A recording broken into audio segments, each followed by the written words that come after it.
अक्षय तृतीया की कथा। श्री शिवाय नमस्तुभ्यम।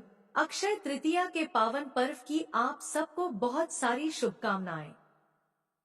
हम भगवान से यही प्रार्थना करते हैं कि आपके द्वारा किए गए दान, जप और तप का अक्षय पुण्य फल आपको प्रदान करें। हमें आशा है कि आज के दिन आप वास्तविक धन यानी भगवान की शुद्ध भक्ति अवश्य उनसे मांगेंगे, जिससे कि आज के दिन मिली हुई अक्षय भक्ति का फल अनंत काल तक आपके साथ रहे। अक्षय तृतीया यानी वैशाख मास के शुक्ल पक्ष की तृतीया तिथि। हमारे शास्त्रों में कहा गया है कि इस दिन जो भी मनुष्य जप करता है, तपस्या करता है, प्रातःकालीन स्नान करता है और अपनी क्षमता अनुसार दान देता है, उसे अक्षय पुण्य फल की प्राप्ति होती है। ऐसा फल जो कभी भी नष्ट नहीं होता। सामान्य रूप से हम जो भी कार्य करते हैं, उसके फल या तो पाप होते हैं या पुण्य, और यही कर्म वहीं समाप्त हो जाता है। लेकिन अक्षय तृतीया एक ऐसा दिन है जिस दिन किया गया कोई भी धार्मिक कार्य, अनुष्ठान, स्वाध्याय, अभ्यास, साधना, दान और तपस्या से अर्जित किया गया पुण्य फल अक्षय बना रहता है, उसका कभी भी नाश नहीं होता। प्रत्येक जन्म में वह मनुष्य के साथ रहता है। अक्षय तृतीया वाले दिन भगवान के परम मित्र सुदामा जी ने भगवान श्री कृष्ण को चावल दिए थे और उसके परिणाम स्वरूप भगवान ने उन्हें वैकुंठ की लक्ष्मी प्रदान कर दी थी। तो चलिए आज के इस शुभ अवसर पर हम भगवान श्री कृष्ण और सुदामा की मीठी रस से भरी मैत्री की कथा सुनते हैं, जिसमें भगवान एक मित्र कैसा होना चाहिए उसकी परिभाषा स्पष्ट करते हैं। भगवान श्री कृष्ण द्वारा कंस का वध करने के बाद मथुरा में चारों ओर शांति फैल चुकी थी। भगवान श्री कृष्ण ने अपने माता पिता वासुदेव और माता देवकी को कारागार से मुक्त करवाया। उन्होंने कंस के पिता महाराज उग्रसेन को भी कारागार से मुक्त करवाया और उसके बाद उन्होंने उनका राज्य अभिषेक किया। अब फिर एक बार संपूर्ण मथुरा मंडल के राजा महाराज उग्रसेन बन चुके थे। कुछ समय बाद कृष्ण और बलराम का उपनयन संस्कार हुआ और उन्हें अभ्यास हेतु गुरु के आश्रम में भेजा गया। वैदिक संस्कारों का पालन करते हुए स्वयं भगवान श्री कृष्ण और बलराम जी सांदीपनी मुनि के आश्रम में अभ्यास हेतु गए। वहां पर उन्होंने अनेक प्रकार की विद्याएं और कलाएं आत्मसात की।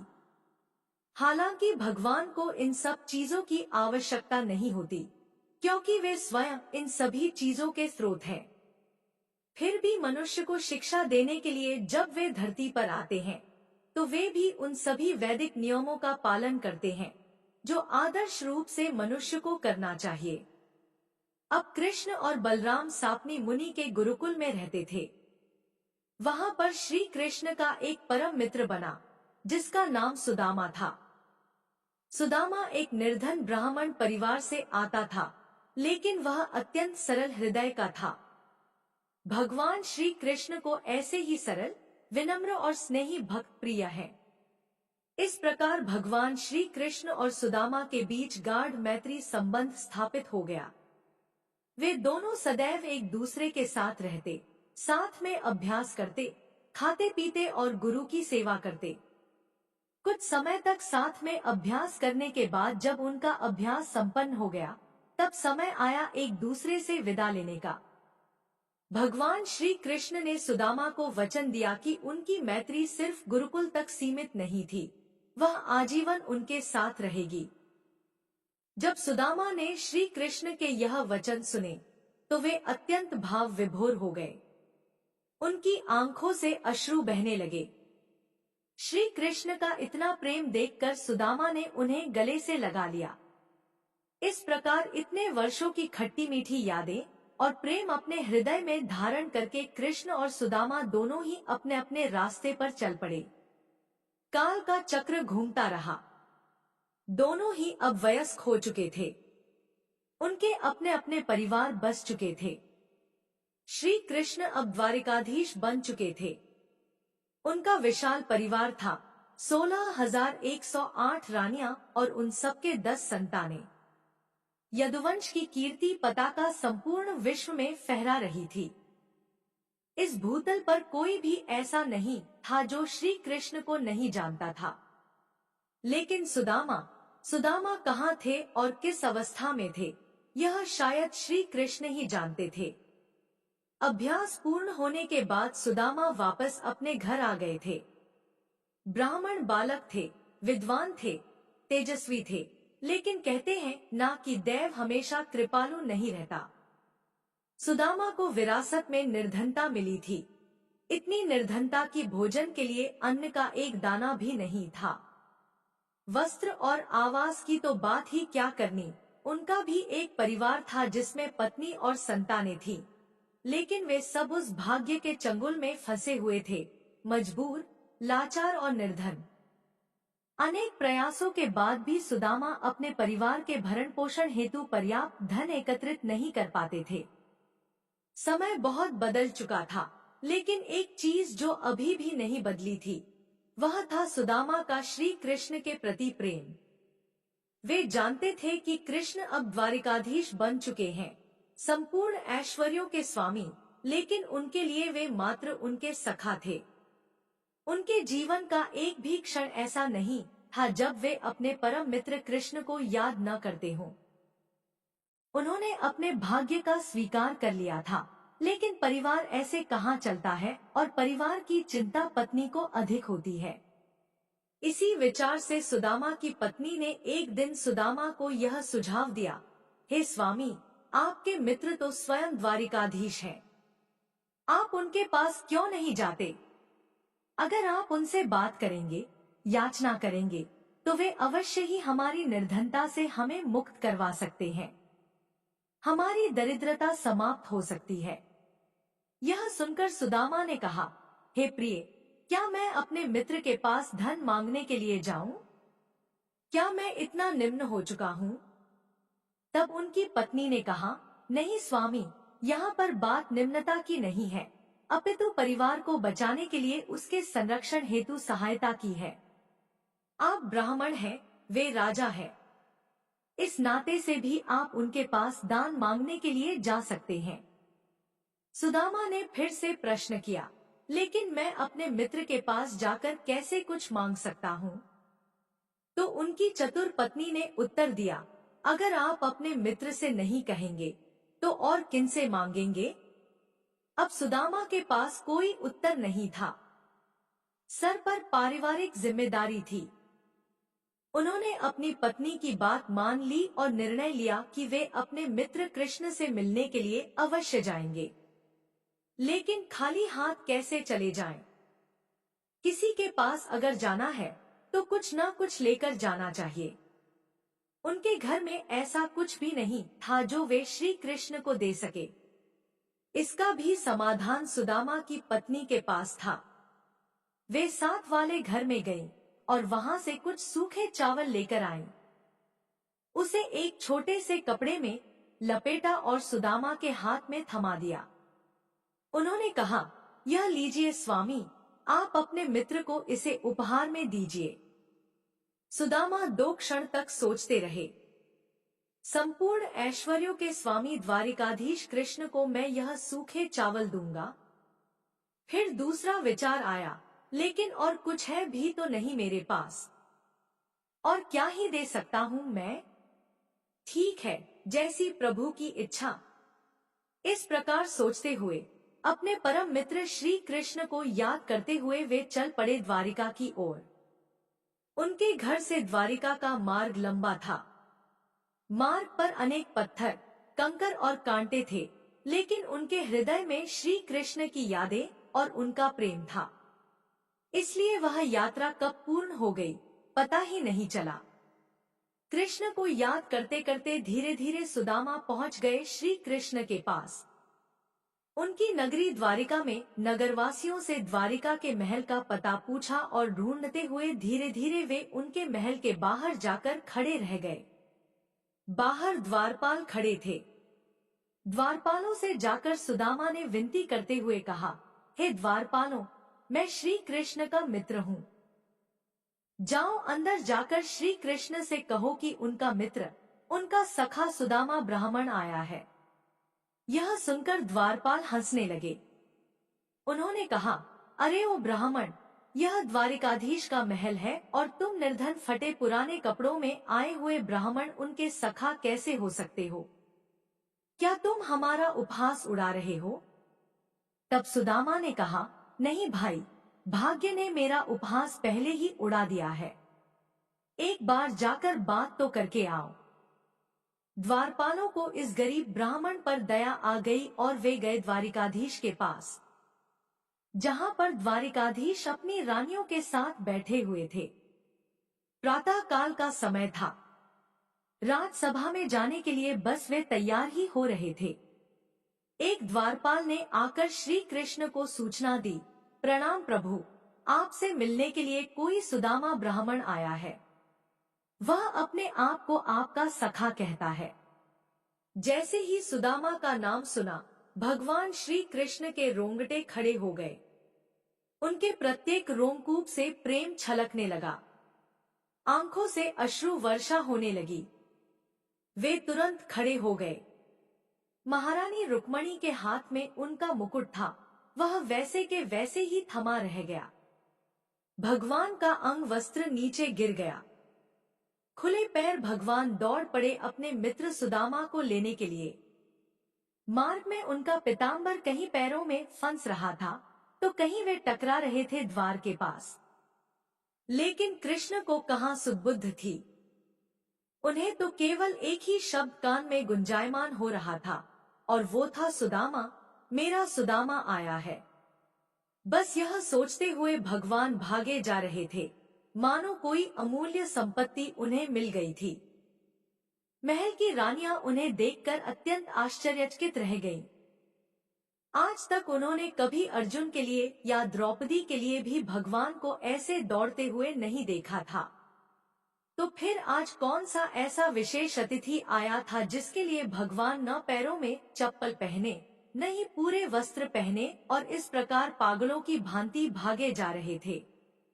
यह सब देखकर रानियां भी यह जानने के लिए उत्सुक हो गईं कि आखिर कौन सा मित्र आया है, और वह भी बिना खबर किए।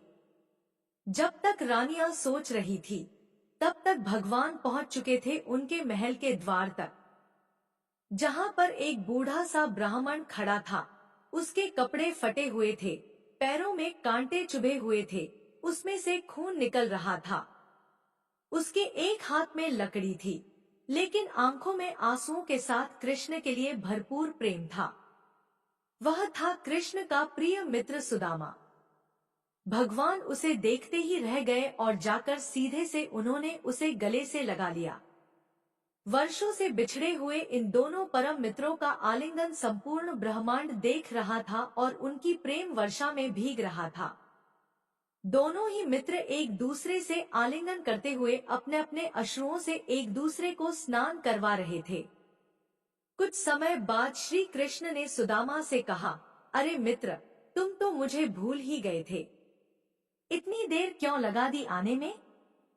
सुदामा कुछ बोल नहीं पाए। क्या बोलते हैं? संपूर्ण विश्व के स्वामी लक्ष्मी देवी जिनकी सेवा करती हैं, वह मुझ जैसे एक निर्धन गरीब ब्राह्मण से मिलने के बाद ऐसा प्रश्न पूछ रहे हैं, मानो वह मेरी ही प्रतीक्षा कर रहे थे। भगवान श्री कृष्ण ने सुदामा को अपने साथ उनके राजमहल में ले गए। वहां जाकर उन्होंने उसके चरण पखारे। त्रिलोकीनाथ ने स्वयं अपने हाथों से अपने मित्र के पैरों से कांटे निकाले, उनके पैरों को साफ किया और फिर संपूर्ण शरीर पर स्नान करवाया।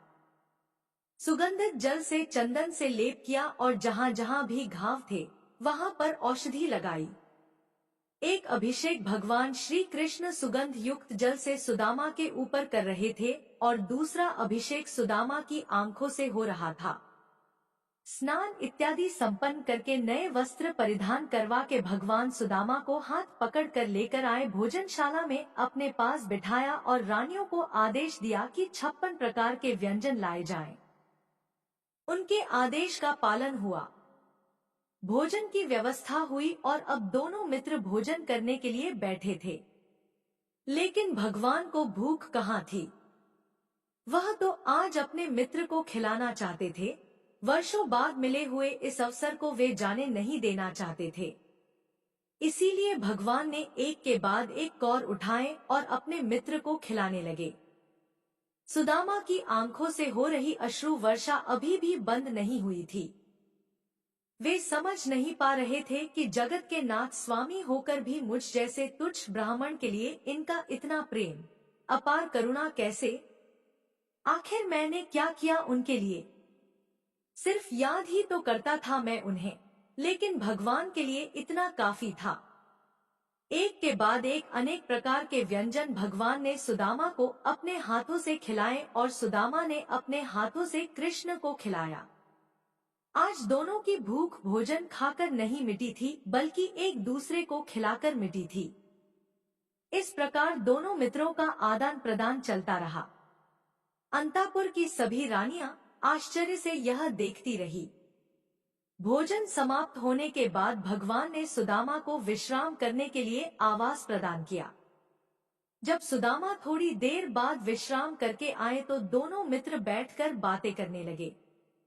गुरुदेव साधीपनी ऋषि के गुरुकुल के समय की बातें हुई। वहां बिताए गए हर क्षण, हर खेल, हर नए पाठ और हर नए दिन की बातें की गई। अच्छी और बुरी, दुखदाई और सुखदाई बातें करते करते अचानक भगवान श्री कृष्ण को याद आया। सुदामा को चिढ़ाते हुए उन्होंने प्रश्न किया, अरे सुदामा, तुम खाली हाथ मेरे पास आ गए। बताओ मित्र, मेरे लिए क्या लेकर आए हो? अब बारी थी सुदामा की। वे थोड़ा संकोच करने लगे, क्योंकि अभी तक जिस ऐश्वर्य का दर्शन वे कर रहे थे, उसके सामने उनके पास एक मुट्ठी सूखे चावल थे। यही सोचकर सुदामा अपनी लाए हुए पोटली को पीछे छुपाने लगे। तभी भगवान श्री कृष्ण ने उन्हें पकड़ लिया। आखिर कृष्ण से कोई भी बात कहाँ छुपी रह सकती है। कृष्ण ने देखा कि सुदामा कुछ पीछे छिपा रहे थे। तुरंत उन्होंने पकड़कर उसे बाहर निकाला। कृष्ण ने देखा, अरे वाह, इसमें तो तांदुल है, सूखे चावल। सुदामा, क्या तुम मेरे लिए यह लेकर आए हो? यह कहकर भगवान गदगद हो गए। ऐसा लग रहा था मानो उन्हें वैकुंठ से भी कोई बड़ी संपत्ति मिल गई हो उपहार में। फिर भगवान प्रतीक्षा कहाँ करने वाले थे। उन्होंने सीधे उस एक मुट्ठी चावल में से कुछ दाने उठाए और अपने मुंह में डाल लिए। इस प्रकार सुदामा के लाए हुए उपहार को भगवान ने अत्यंत प्रेम पूर्वक स्वीकार किया। कृष्ण की आंखें बंद थी, लेकिन वास्तव में वे सुदामा के भाग्य को खोल रहे थे। श्री कृष्ण ने अपने वैकुंठ की ऐश्वर्य संपत्ति धीरे धीरे देना आरंभ किया। उसके बाद दूसरी मुट्ठी खाई। भगवान ने देवी रुक्मणी को सामने खड़ा रहकर देखा। भगवान श्री कृष्ण को चावल खाते हुए और अपने वैकुंठ की संपत्ति को जाते हुए। जैसे ही भगवान ने तीसरी मुट्ठी खाने के लिए उठाई, रुक्मणी देवी ने अत्यंत प्रेम से कहा, प्रभु, कुछ हमारे लिए भी छोड़ दीजिए। भगवान समझ गए और उन्होंने बचे हुए चावल अपनी रानियों को दे दिए। सुदामा यह देखकर अत्यंत आश्चर्यचकित रह गए कि जो श्री कृष्ण और उनकी सभी रानियां प्रतिदिन कितने व्यंजन खाते हैं, अलग अलग प्रकार के नवीन मिष्ठान ग्रहण करते हैं, उन्हें इस सूखे चावल में क्या ही स्वाद मिल रहा होगा। लेकिन यह कृष्ण जानते थे कि इसमें जो स्वाद था वह उस द्वारिका के किसी भी पकवान में नहीं था, और वह था प्रेम और मित्रता का स्वाद, सच्ची निष्ठा और श्रद्धा का स्वाद। इस प्रकार सुदामा कुछ दिन कृष्ण के पास रह गए। समय बीतता जा रहा था और एक दिन सुदामा ने श्री कृष्ण से कहा, मित्र, अब बहुत दिन हो गए, मुझे जाने की आज्ञा दो। अब मुझे अपने परिवार के पास जाना चाहिए। श्री कृष्ण ने उन्हें रोकने का प्रयास किया, लेकिन सुदामा की हट के सामने श्री कृष्ण ने कुछ नहीं कहा। न चाहते हुए भी उन्होंने सुदामा को जाने की आज्ञा दी। अपने मित्र को अंतिम बार गले से लगाया और फिर सुदामा चल पड़े अपने पुराने जीवन में, अपने परिवार के पास। मार्ग में जाते हुए सुदामा सोच रहे थे कि आखिर उन्होंने ऐसा कौन सा पुण्य कर्म किया होगा कि कृष्ण उनके मित्र बने इतने वर्षों तक। कृष्ण ने इस मित्रता को याद रखा और इतना प्रेम और सम्मान दिया। यही सोचकर वे गदगद होते जा रहे थे। अब घर नजदीक आ रहा था और अचानक उन्हें याद आया, अरे, मैं तो कृष्ण से कुछ मांगने के लिए गया था, लेकिन मैं कुछ बात ही नहीं कर पाया। अब घर जाकर पत्नी पूछेगी कि क्या लेकर आए हो, तो मैं क्या जवाब दूंगा? ना तो मैंने कृष्ण से कुछ मांगा और ना ही कृष्ण ने मुझे कुछ दिया। इस प्रकार सोचते हुए सुदामा अपने घर के पास पहुंच गए, जहां उनकी पुरानी फटी हुई आधी टूटी हुई झोपड़ी थी। लेकिन आज वे कुछ असमंजस में फंस गए थे। मार्ग वही था, स्थान भी वही था, गांव भी वही था, लेकिन उनका घर नहीं दिखाई दे रहा था। ना उनकी पत्नी दिख रही थी। उसकी जगह पर अचानक यह बहुत बड़ा महल कहां से आ गया? सुदामा को लग रहा था शायद श्री कृष्ण को याद करते करते वे किसी और जगह पर आ गए थे। इसलिए वे पीछे मुड़ने लगे और वापस जाने लगे। तभी पीछे से उनकी पत्नी की आवाज आई, स्वामी, कहाँ जा रहे हैं? सुदामा ने पीछे मुड़कर देखा तो एक देवी जैसी सुंदर स्त्री खड़ी थी, नवीन वस्त्र और आभूषण पहने हुए। सुदामा समझ नहीं पा रहे थे और कुछ देर तक तो वे अपनी पत्नी को पहचान भी नहीं पाए। अपने पति के चेहरे पर ऐसा प्रश्नार्थ चिन्ह देखकर उनकी पत्नी समझ गई। उन्होंने पास आकर सुदामा के चरणों में प्रणाम किया और फिर संपूर्ण कथा कह सुनाई। सुदामा की पत्नी ने कहा, हे स्वामी, आपके जाने के बाद आपके मित्र यहाँ आए थे। उन्होंने अपने सैनिकों और मंत्रियों को आदेश दिया और यह देखिए, हमारे लिए संपूर्ण नया भवन उन्होंने तैयार करवाया। इतना ही नहीं, उन्होंने हमें ऐसे सुख सुविधा के साधन दिए, धन, ऐश्वर्य और संपत्ति दी, जिसकी हमने कभी कल्पना भी नहीं की थी।